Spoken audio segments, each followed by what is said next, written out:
I'm sorry, you have exceeded your time, ji. Thank you very much. The last speaker for this discussion on national integration, Sayyid Adnan Kakakhail Sahib, seat number 93, Jamiatul Uloom Islamia, Banori Town, Karachi se ताल्लुक है इनका. Jamia उलूमुल Islamia Binori town Karachi. मेरे साथियों ने कल भी इस मौजू के ऊपर बहुत अच्छी बातें की. आज कोशिश करूंगा उन्हीं बातों की रोशनी में इसको बिल्कुल मुख्तसर अंदाज में पेश करूं. इसमें दो राय नहीं है कि हमारा सबसे बड़ा बहरान नजरियाती यकजहती, फिक्री वहदत और इत्तेहाद और इत्तेफाक से महरूमी है. मगर सोचने की बात यह है कि ये महरूमी 58 साल गुजरने के बावजूद अभी तक क्यों है.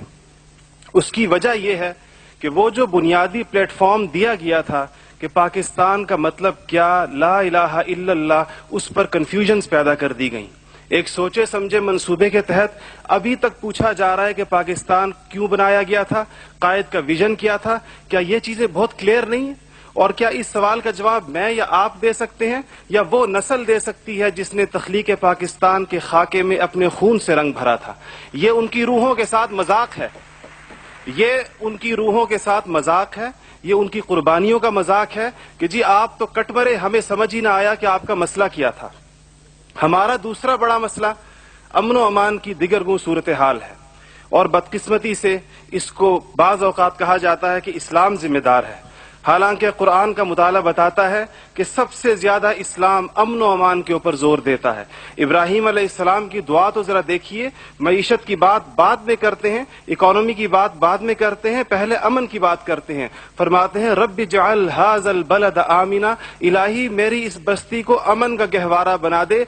फिर फरमाते हैं वर्ज़ुक़ अहलहु मिनस समरात, इसमें रहने वालों को इनकी मईशत भी ठीक कर दीजिए. और अल्लाह ताला भी जब अपने इनामात गिनवाते हैं तो फरमाते हैं इब्राहीम अलैहिस्सलाम को कि वइज़ जअलनल बैत मसाबतन लिन्नासि व अमना, हमने आपको एक ऐसी जगह बसाया जिसको बार बार आने की जगह और अमन का गहवारा बनाया. ये तो बात बिल्कुल वाज़ेह है. मसला ये है हमारा अमन व अमान तबाह क्यों हुआ, हमारा नौजवान किस तरह दहशतगर्दों का आला बना और हम रोज बरोज लाकानूनियत की दलदल में क्यों धंसे जा रहे हैं. जनाब सदर, नोट करने की बात है कि ये सबक उसको किसी मजहब ने नहीं सिखाया, ये सबक उसको किसी दीन ने नहीं बताया. ये तबकाती तफरीक, इस्तेहसाली निज़ाम, टैलेंट की बेकदरी, तालीमी ढांचे का खोखलापन, बे इंतहा करप्शन और इख्तियारात के नाजायज इस्तेमाल वो खौफनाक मसाइल हैं जो नौजवान को इस तरफ लेकर गए हैं. आप ये मसाइल हल कर दीजिए, आप ये मसाइल हल कर दीजिए, फिर देखिए ये नौजवान दहशतगर्द है या अमन पसंद है. हमारा तीसरा सबसे बड़ा मसला जो इस वक्त बहुत अहमियत का हामिल है, जमहूरी रिवायात का फुकदान है. हम अभी तक हकीकी जमहूरी कल्चर और अवामी मैंडेट के एहतराम के माहौल को पैदा करने में नाकाम रहे हैं.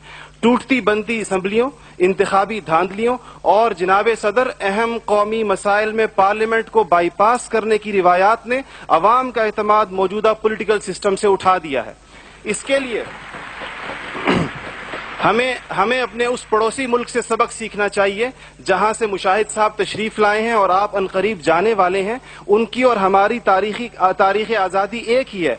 उनको और हमको हमें और उनको एक जितना वक्त मिला है, मगर उन्होंने अपने यहाँ जमहूरी अक़दार को इतना मजबूत कर दिया है कि हुकूमत कितनी नाकाम साबित क्यों ना हो जाए, कोई भी उस्ताद टूट पड़े, ये नहीं हो सकता कि फौज बैरकों से निकले इक़्तिदार में आकर बैठ जाए. इसी तरह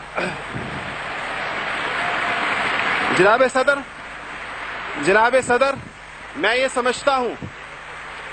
समझता हूं कि आज इस हॉल में लगी हुई कायद की तस्वीर आपसे पूछ रही है, आगे आप खड़े हुए हैं कि जनरल तुम तो सरहदों के रखवाले हो, तुमको ईवान इख्तिदार की राह किसने दिखाई है.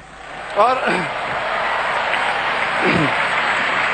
जनाब आला, हमारा तीसरा सबसे बड़ा मसला एलीट क्लास इकोनॉमी है.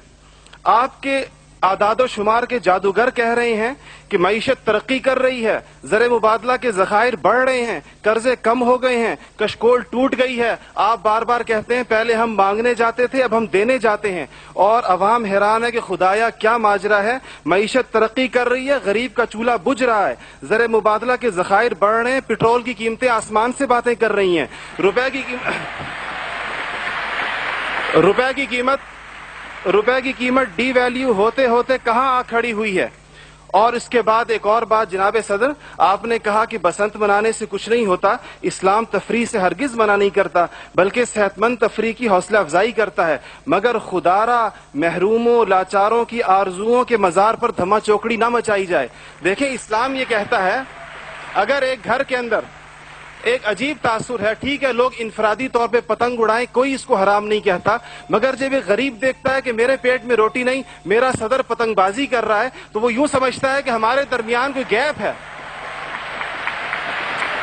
آپ بالکل وہ سمجھتا ہے.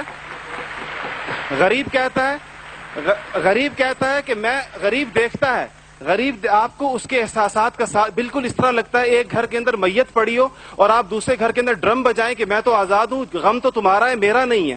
تو اس کو کوئی بھی اس کی اجازت نہیں دے گا, کوئی بھی مذہب کہے گا کہ نہیں, اس کا احساس کیجئے, اس کے اشک شوئی کریں, اس کو سینے سے لگائیے. اس کے علاوہ جناب صدر ایک بہت اہم بات جو ہم محسوس کرتے ہیں کہ بعض مسائل آپ کے لہجے کی کرختی کی وجہ سے خراب ہوتے ہیں. آپ بلوچستان کے عوام سے کہتے ہیں تمہیں ہم وہاں سے ہٹ کریں گے, تمہیں پتہ ہی نہیں چلے گا ہم نے تمہیں کہاں سے ہٹ کیا ہے. یہ چیزیں آپ قوم کے بڑے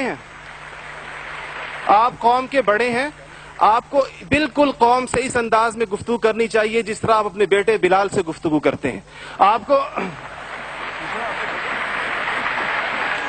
اس کے جناب صدر آپ کا لہجہ جو ہے, وردی کی بات میری بہن نے کی, وردی کی بات تو آپ نے خود 14 کروڑ عوام سے کہا تھا میں 31 دسمبر کو اتار دوں گا, پھر قوم کے وسیع تر مفاد میں آپ وعدے سے مکر گئے. تھینک یو جی, شکریہ, مہربانی, تھینک یو. آپ کا ٹائم ہو گیا ہوگا جی.